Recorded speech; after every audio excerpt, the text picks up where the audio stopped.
Donald Trump has claimed the U.S. is bigger, better, richer, and stronger than ever in his first annual State of the Union address in his second term as president. Trump also used the address to lay out his midterm agenda, including continued immigration crackdowns, slashing of the federal government, and maintaining broad tariffs on foreign trading partners. The president's bullish behavior comes amid low opinion poll ratings and mounting challenges at home and abroad. And despite his confidence, legal challenges persist. Trump downplayed the Supreme Court's recent ruling against his sweeping global tariffs as a mere minor setback. And then just 4 days ago, an unfortunate ruling from the United States Supreme Court. It just came down. It came down. Very unfortunate ruling. But the good news is that almost all countries and corporations want to keep the deal that they already made, right, Scott? Knowing that the legal power that I, as president, have to make a new deal could be far worse for them, and therefore they will continue to work along the same successful path that we had negotiated before the Supreme Court's unfortunate involvement. And DW Washington correspondent Misha Komodowski followed President Trump's speech from the U.S. Congress. Here's more.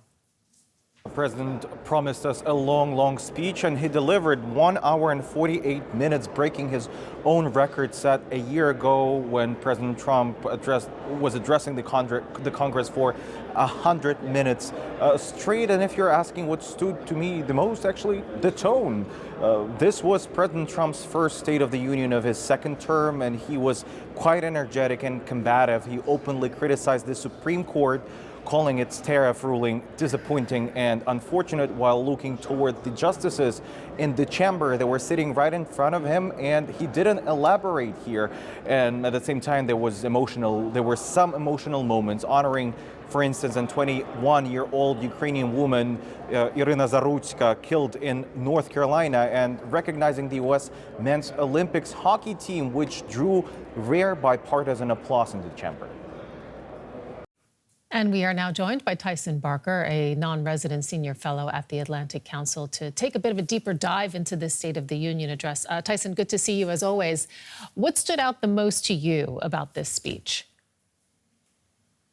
It was long, it was combative, and it was a branding exercise. It was a marketing exercise. So the president recognizes that the momentum for his agenda is getting stuck, and that Congress is starting to get worried, the Republican majorities in both houses, about the future of their majorities. And so he kind of recalibrated to say, okay, we need to make the case for the accomplishments, what he sees as positive accomplishments to the American people the last year. And so he focused on issues that are popular with the American people, cutting taxes on overtime and tips and Trump RX, and trying to lower costs for pharmaceuticals. He made his case, which is a minority view, about the economic viability of tariffs as a replacement for income taxes, for example. But largely, it's classic Trump, and he's going into campaign mode, which was very successful for him in 2024. So tell us a little bit about how this is going down, because I mean, his ratings are down, yet he proclaimed this golden age for America and blamed the previous president for the country's economic problems. Is this going to convince Americans? Well, I think if it has worked for him in the past. We can't be. We must recognize that. He was elected twice as president. He has consolidated his party. And what I think he's trying to do first and foremost in this moment is to re-energize his base, to say, look, this is what we ran on. We ran on, for him, as he sees it, safer cities, a tighter control on immigration, lower taxes, culture war issues, civilizational issues, as he and his vice president have defined it. And he's saying we're delivering on all those fronts. Now, the process is obviously quite messy, and it's caused great division in the United States, as we've seen in Minnesota, for example. But what he's saying is the outcomes are what you voted for, and we're delivering on them. Tyson, broaden it out for us, because the State of the Union, it really had a very heavy domestic focus. We didn't hear a lot of foreign policy in there. What signals do you think Trump is sending abroad, and what did you read from the overall focus? I think when we go into this election year where voter turnout is going to be key, and the main issue is going to be the economy. Both parties are extremely focused on the question of affordability. I think his first year, he was very focused on foreign policy because that's an area where presidents traditionally have a lot more power.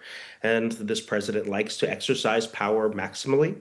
But, you know, as a voting issue, it's the domestic economy issues that matter. We did see some focus on Iran, but very narrow. It's only focused on the nuclear program and any potential. The rhetoric was squarely focused on that, not on the oppression in Iran.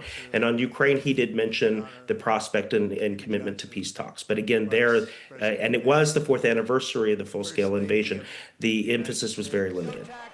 Tyson, when we look, you know, perhaps big picture here, the address was quite heated at times. Also, you know, a lot of questions about the general state of decorum, you know, and politeness toward the other party. I believe he called the Democrats at one point crazy. What does this say about the state of democracy and the state of the union in the United States? If the State of the Union in any ways is a snapshot of the political temperature in the country, we have seen a breakdown in that kind of decorum over the past 15 years. It started, of course, with Joe Wilson's very famous shouting of "You lie" to President Obama in 2010 regarding Obamacare, and has continued to deteriorate. And I think this president thrives in that kind of divisive environment. He was energized when he saw that his statements were getting the reaction from some Democrats that allowed him to heat up his rhetoric increasingly. And it must be said that the reaction from some Democrats was to add fuel to that fire. You know, there were signs, there were shouting of "You killed Americans" by Ilhan Omar, for example. So I think that response is actually what he was looking for, because that energizes his base. Okay, so no matter how he delivers the message is clear. It's all about the economy in the United States, especially in the State of the Union address. Tyson Barker from the Atlantic Council, thank you so much, as always, for your time, Tyson. Good to talk with you.